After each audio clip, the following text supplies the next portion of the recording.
Now, leaders Montego United are back to winning ways in the rare nephew Jamaica Premier League, while Waterhouse's winning run was snapped at 4 by Tivoli Gardens. Here's Christopher Scott with that story.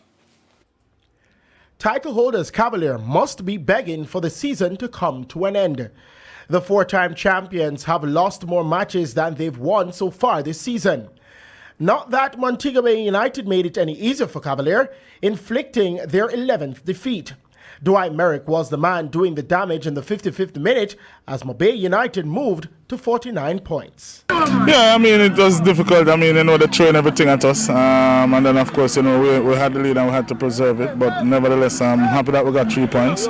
Well, when you're rebuilding, you tend to get those kind of draws sometimes. You'll get some tough losses and you'll get some wins. So it's part of the rebuilding process, and we're rebuilding.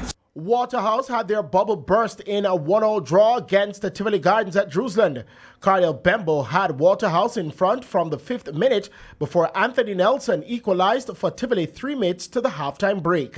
Waterhouse remained 5 points ahead of Tivoli. And the squad and the roster was strong to try to get the win today.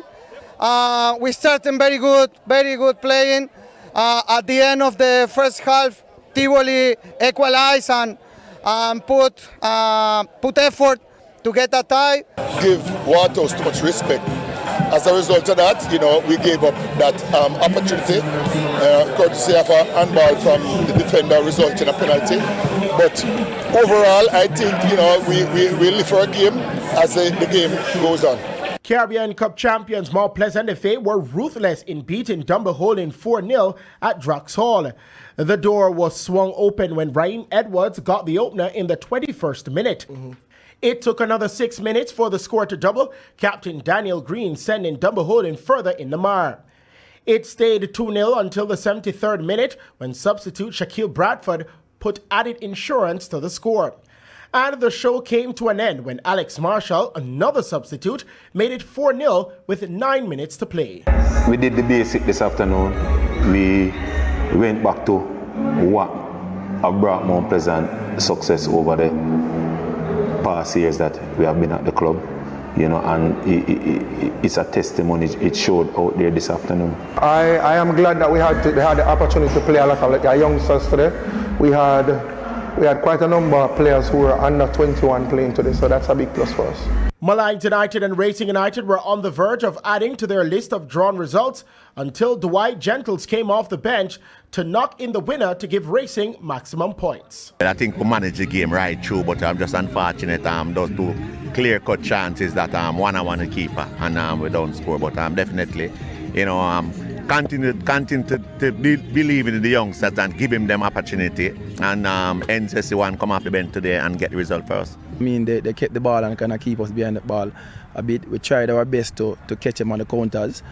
As you could see, a couple of times it worked, but we just never get the chance to execute on time.